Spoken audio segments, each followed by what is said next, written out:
In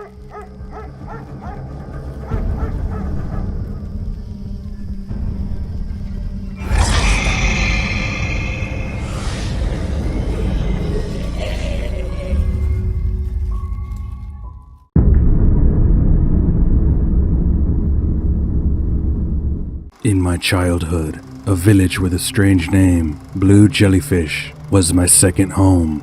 By the way, there were no jellyfish in the local waters, but I had never thought to find out the origins of the name. When I first heard it, I had associations with the Blue Lagoon, but in fact, the place didn't resemble anything like that. The spacious, green village with small, well-kept houses stood by a rushing river. It was surrounded by dense pine forests. The air was clean, uncontaminated, pristine, which is why the sky was deep blue, especially on a fine winter day. My father was born in Blue Jellyfish, and when he grew up, he moved to the city, where he married my mother. Nevertheless, I had been going to the village to see my grandparents when I was a child. I thought it would always be like that, but when I turned 18, tragedy struck. Grandpa came down with a fever and didn't survive the illness. Grandma buried him and moved to town. It was painful for her to live in a place where everything was associated with her late husband. That's how my trips to Blue Jellyfish ended. My grandmother didn't sell the house, and a few years later, my father and I went there to decide what to do with it. Dad wasn't eager to sell it, because it was a place where he had grown up. The building was dusty, cracked, and overgrown with ivy on the outside. We spent 3 days making it look more or less decent. When we got tired, my father said, "Well, we've done a good job. Now we can rest. Don't you want to go for a walk in the village? We've been stuck at home since we arrived." I agreed. My father and I walked around. Then he lagged behind, meeting our neighbor. They had a lot to discuss, but I got bored and went further, to the river and to the field. It was nice in the village. The air was full of freshness. Nature was blooming. You won't find such beauties in the city. I was walking and enjoying the surroundings when suddenly I noticed that I was not alone in the field. Ahead of me walked a girl I didn't know, though I knew almost everyone in the village. At least, that was 2 years ago. She was beautiful. Her wheat-colored hair was long, her skin pale, and her eyes big and deep gray.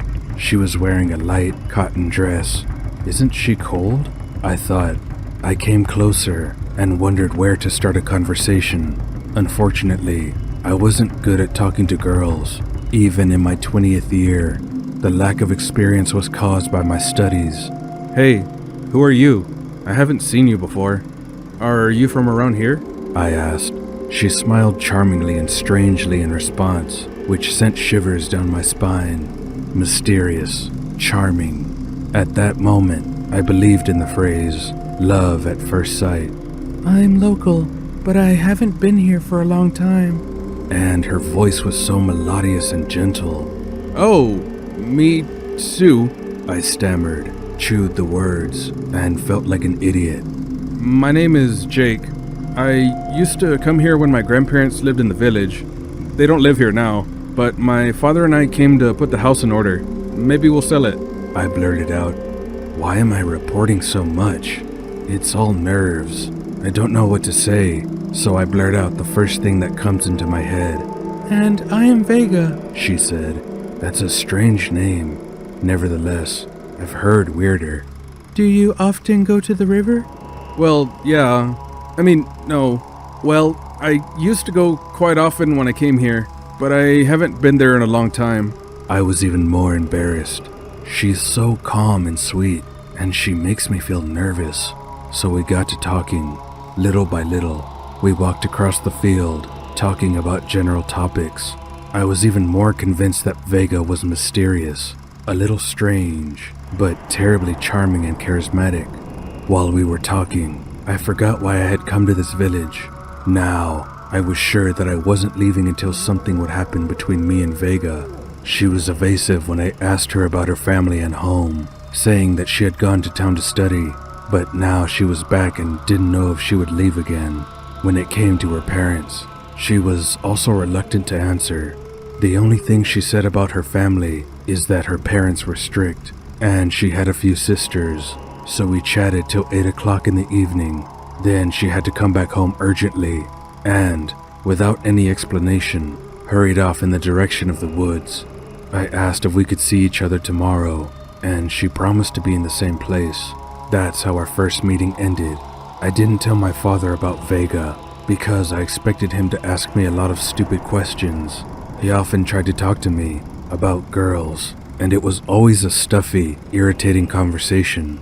So, out of harm's way, I told my father that I was just strolling along the river, admiring the view. He believed me, and that's all that matters. At night, I dreamt that I was seeing that girl again. We were chatting by the river. I touched her hand, hugged her, held her close to me, but for some reason, her skin was as cold as a dead man's. I kept trying to warm her up, rubbing her palms, hugging her slim shoulders. She drowned in my arms, so fragile, so tender, and then we kissed. And at that moment, I opened my eyes and saw that Vega's pupils were black as coal, and her skin was white and blue with veins. She looked like a dead man who had come back to life. I screamed, pulled away from her, and she came closer, her head bowed sideways in confusion, as if wondering why I was crawling from her. Also, her hands were distorted. Long black claws were sticking out of her thin fingers, and her skin was cracking and peeling. At that point, she looked scarier than a living corpse. I woke up in a cold sweat. That weird and creepy dream was still in my head. I had already drunk some water and wandered back and forth across the room, catching my breath. But still, I kept seeing the image of Vega, that enchanting creature, looking like a zombie or a witch from some horror movie. I went to the window, looking out at the pine forest in the twilight that stood in front of our house. The trees sagged under the gust of the strong pre-fall wind. Suddenly, I noticed a pale, small, human-looking silhouette gliding among the grove. For some reason, I immediately thought of her, but not of the Vega I had met in the field that afternoon, but of the one in my dream. Vega, she was driving me crazy. The next day I went to the field again. The wind was even stronger, so I pulled on a warm jacket and thick-soled sneakers before I went out. The clouds were gathering in the sky, hinting that it might rain soon. Hopefully, it wouldn't be a thunderstorm. Lightning might be dangerous for a person in a field. Vega came to see me. A chill ran down my spine when I looked at her, wearing the same thin dress. She was definitely not prepared for the weather. I offered her my jacket, but she flatly refused, claiming that she wasn't cold at all. I touched her pale hand, which looked as though she had never tanned. Her skin was icy, but she wasn't shivering. Vega smiled faintly, pulling her palm away. I thought something unkind flashed across her smile. "I'm not cold, I swear. My parents made me used to the cold when I was a little girl," she assured me, and touched my hair, fixing it. Her touch made me feel nervous, but I wished it was much longer. I wished fiercely that I could hug her tightly in my arms, but we had known each other for 2 days, and there were no obvious signs of affection, neither from me nor from her. I wanted to take her to the village, to walk through the streets on the outskirts, but Vega refused, saying that she liked it better in the fields and by the river. I couldn't invite her to visit because of my father. Maybe I would do that a little later, when I would decide to introduce Vega. Meanwhile, we strolled along the noisy river and talked again. We talked about our interest and about the village itself. Sometimes I remembered fragments from my nightmare, but quickly brushed them aside. Vega was beautiful, lively, cool, and mischievous at the same time. "Have you ever thought about the name of the village?" "Well, blue jellyfish sounds strange, doesn't it?" "It's simple," she answered, looking at me with big eyes. "There used to be jellyfish here, in the lake where the river flows into it. Freshwater jellyfish with a bluish hue. They became extinct over time, but the name remained." I was surprised, because I had never heard this story before. not even from the wisest local old grannies, who in fact knew a lot about village life since the war. How do you know that? She looked away, kind of embarrassed. My mother told me, she said briefly, making an intonation point, hinting that she would say no more. Alright, I didn't pay much attention. When I got home, I asked my father about that story for the first time, and he frowned in bewilderment. I have no idea why they called it that. No one remembers. He grinned. Why do you ask? I shrugged. No reason. Never mind. Vega and I continued spending time together. Every day we met in the field or by the river, and not a single time we went far from there. Each time she came in that light white dress that barely reached her thighs. Each time at 8, she would run away deep into the grove, hiding behind the trunks of thick pines. She didn't invite me to visit and didn't respond to such hints. Nevertheless, I didn't dare to ask her directly. The more often we saw each other, and the more I found her strange. She was withdrawn, closed, even kind of... It's hard to explain, but I think I saw some kind of deep danger in her. It was reflected in my dreams, my nightmares.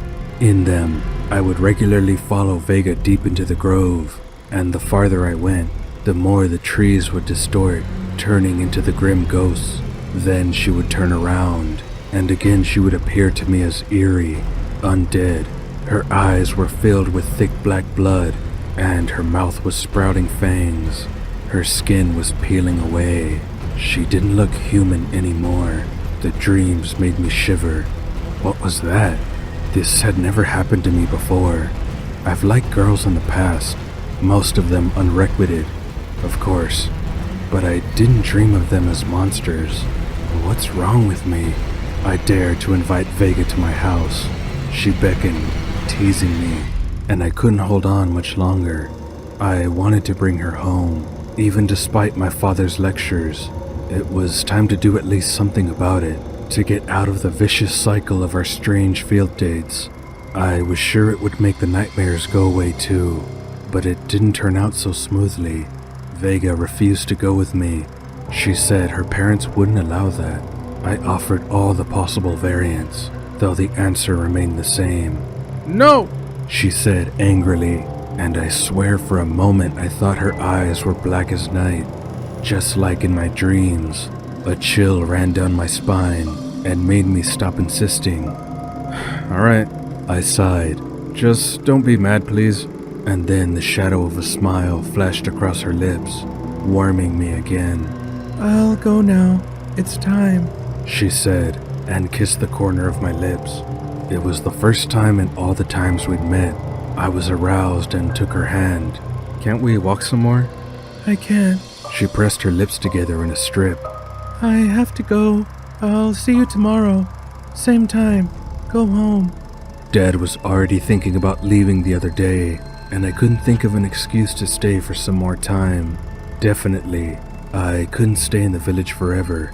My studies and work were waiting in town.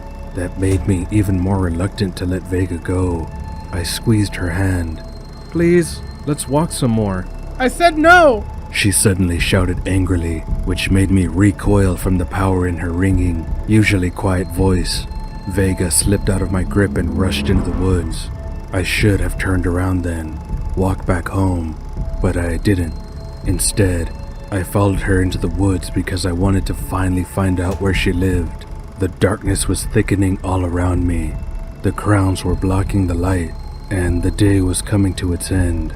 I followed a white silhouette that looked like a feather in its lightness and grace. The girl easily ran between the bushes, skipping over the protruding roots and thick trunks. I followed her, a little more clumsy. Lots of branches blocked my sight, and I almost twisted my leg, but still, I continued walking, trying not to lag behind, and not to lose sight of her. At that time, my mind was absolutely empty. I didn't even think how I would find my way back afterward. Well, the woods will soon be over. She'll come out to the house, and it'll be easier to find the way there, right? I thought, keeping my eyes on Vega. My plan was doomed to failure. We were sinking deeper into the grove. The light was dwindling, and the trees were clinging to one another. I was tired of walking, but she had plenty of energy. She walked easily, though she had already slowed down somehow. I tried to be farther away, quieter, so she wouldn't notice me. But suddenly, Vega came to a complete halt. She froze, like a statue, and it was as if the forest stood still with her. The wind died down. The branches stopped swaying. The air thickened. I kept walking as if I was spellbound. I knew that the rustling of my footsteps was already audible to her, but I kept walking forward, as if at some invisible call. I was no longer aware of my actions. My legs stopped obeying me, like in those siren songs. A beautiful song beckoned and called me, only this time, the song was inaudible. She was the forest itself. And when I came very close, the girl turned around. She looked at me sadly, with deep disappointment and resentment in her eyes. It was as if she was saying, "I asked you not to follow me." But I had broken that unspoken rule, and now I was going to pay the price. That's where the real hell began. While my legs were still carrying me forward without my involvement, Vega's face suddenly contorted. Her eyes darkened.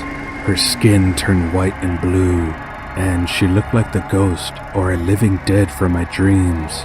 It was hard to breathe, but I began to resist. My mind commanded me to leave, to run away, but my body wouldn't listen. My legs and arms stiffened. I walked toward the fiend with peeling skin, black claws, and sharp fangs. The next thing I felt was her fangs digging into my shoulder, and a wave of pain piercing my body. No longer was that sweet Vega in front of me. It was a real demon from the depths of hell. I summoned up whatever strength I had left in me, and sharply ordered myself to move. Surprisingly, it worked. I kicked the monster in the chest, and the girl hit her back against the trunk. It was my chance to run away. She got up and rushed after me. The claws flew through, grazing the skin of my neck from behind. I screamed but didn't stop, dashing back at full speed, hoping the trail would lead me out of the forest. She ran after me, literally breathing in my back. At one point, the creature stretched its arm forward and grabbed my leg, piercing the flesh. I fell chest down on the ground, grabbed a snag lying nearby, twisted around, and hit the monster in the face. The creature roared in an inhuman voice and took its claws off my leg. The calf bled. I crawled first, then jumped up and ran on, limping. The trees were all around me. It seemed as if the pine forest itself was trying to stop me. Branches hit my face and legs. Roots kept getting under my feet, making me stumble. It was pitch dark too, so I couldn't make out the road. At one point, Vega rushed towards me, leaned on my back, and we rolled down a slope into the moat. We hit a pine tree that grew on the way, and the creature suddenly went limp, hitting its head hard. "This is my chance," I decided, and rushed away again, even though everything hurt and didn't obey.